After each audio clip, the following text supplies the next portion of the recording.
अस्सलाम वालेकुम, कैसे हैं सारे व्यूवर्स। आप देख रहे हैं फ्यूजन फ्लेवर्स। जिन जिन ने हमारा चैनल लाइक नहीं किया वो लाइक कर दें, सब्सक्राइब कर दें और बेल आइकन को क्लिक कर दें। तो आज हम बना रहे हैं बैगन का भरता विदाउट ऑयल। ये बगैर ऑयल के बनता है और आप इसको रायता भी कह सकते हैं। बहुत सारे लोग योगर्ट वाले भरते को रायता भी कहते हैं। तो चलें स्टार्ट करते हैं। बहुत आसान रेसिपी है, झटपट बन जाता है।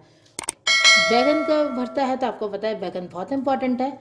हम इस तरह बैगन को फोक से थोड़ा सा फ्रिक कर लेंगे ताकि अंदर तक अच्छी तरह से पक जाए, अच्छी तरह रोस्ट हो जाए। ठीक है, तो अब हम बैगन को पकने रख देते हैं। हमने यहाँ बैगन रोस्ट करने के लिए रख दिया है। आप चाहें तो आप इसको तवे पे भी रोस्ट कर सकते हैं, पर मैं जो अपनी मदर को देखती आई हूँ वो डायरेक्ट चूल्हे पे ही रोस्ट करती हैं, तो मैंने इसी तरह इसको चूल्हे पे रोस्ट करने के लिए रख दिया है। बहुत तेज़ आंच पे नहीं रखेंगे वरना जल जाएगा, ज़ाया हो जाता है। दूसरी चीज़, हम इसको खिचड़ी के साथ भी खा सकते हैं, इसको ब्रेड के साथ, इसको रोटी के साथ भी खा सकते हैं, इसको एज अ स्पून से भी खा सकते हैं। अगर आपको कुछ ना खाना हो और आप ये अपनी डाइट में भी बहुत अच्छे तरीके से शामिल कर सकते हैं, क्योंकि बैगन के अंदर तो आपको पता है बहुत कम कैलोरीज होती हैं। पार्ट इसका ये था कि ये जो बैगन है वो रोस्ट होगा। दूसरा पार्ट इसका ये है, ये आप देख लेंगे हरा मसाला, हरी मिर्च, हरा धनिया, लहसुन, ये तीनों चीज़ों को हम चॉपर में डाल के चॉप कर लेंगे। फिर मैं आपको दिखाती हूँ उसके बाद हम क्या करेंगे। ये देखिए, ये हमने डाल दिया चॉपर में। मेरा छोटा सा गो टू चॉपर है और इसके अंदर हम डाल देंगे थोड़ा सा सॉल्ट साथ में ताकि पिस जाए। अच्छा, ये ना होता आप इमाम दस्ते में भी कूट सकते हैं, नो इशू। ये देखें, यहाँ पर बैगन थोड़ा थोड़ा रोस्ट हो चुका है। अब हम इसको टर्न अराउंड कर देंगे। ठीक है, इसको तीनों चारों तरफ से पकाना पड़ेगा हमें ताकि अच्छे तरीके से रोस्ट हो जाए। प्रॉपर रोस्ट हो जाता है, फिर मैं आपको दिखाती हूँ। देखें बिल्कुल कैसे होगा ये। इस तरीके से इसको हल्की आंच पे रोस्ट करना है कि इसका पूरा कवर, ये देखें किस तरीके से हो रहा है। इस तरह चारों तरफ से ऐसा हो जाएगा। ये बैगन ऑलमोस्ट हो चुका है, आप देख सकते हैं। बस अब इसको निकालेंगे एक बाउल में। और अच्छा, ये ज़रूर याद रखिएगा, जिस बाउल में निकाले उसमें पानी डाल के निकालेगा। कोई छोटी पती देगची हो, बाउल हो, ताकि फिर इसका जो ये सब इसके ना वो आराम से निकल सकती है, ज़रा क्रिस्पी वाली। स्टेज पे हमने चूल्हा ऑफ कर दिया है। ये हमने बैगन लिया यहाँ पर, ये हमने बैगन यहाँ लिया और इस पानी में हमने डाल दिया।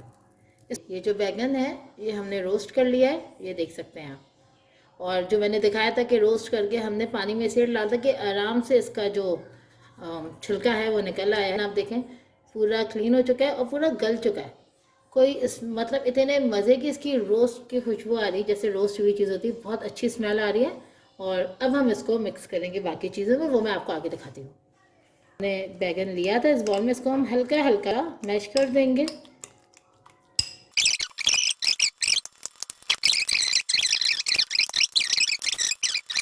यहाँ पर हमने एक पाव दही यानी कि 250 ग्राम्स योगर्ट ली हुई है। इस योगर्ट को हम थोड़ा थोड़ा बीट कर लेंगे। बस अच्छा सा बीट करना है, पानी वानी नहीं डालना कुछ, बस इसको अच्छा सा हमें बीट करना है। ये देखिए, यहाँ पे दही जो है वो अच्छा बीट हो चुका है। ठीक है, अब हम इसके अंदर ऐड कर देंगे थोड़ा सा सॉल्ट हम यहाँ ऐड करेंगे हाफ टी स्पून। साथ में हम ऐड कर देंगे बैगन पूरे मिक्स करके रखे थे। अच्छा, आप चाहें तो आप इसका ये हेड रिमूव कर सकते हैं, पर मेरे यहाँ खाया जाता है। मैं ये डालती हूँ हेड, लेकिन थोड़ा सा इसको ऊपर से कट कर देती हूँ, इसकी जो टिप होती है। और हम यहाँ पर ऐड कर देंगे वो जो हमने चटनी बनाई थी हरे मसाले वाली। चटनी का ये है कि आप अपनी तेज़ी के हिसाब से, जितने तेज़ आप खाते हैं उस हिसाब से ऐड कीजिएगा। मैंने यहाँ पे ऑलमोस्ट 1.5 टेबल स्पून यहाँ पे लिया, राइट। अब हम इसको मिक्स कर देंगे और ये मिक्स होके बड़े मज़े का ही फ्लेवर देता है, बहुत अच्छी खुशबू देता है। तो इसको अच्छे तरीके से हम मिक्स कर लेंगे, फिर मैं आपको दिखाती हूँ इसको मिक्स करके।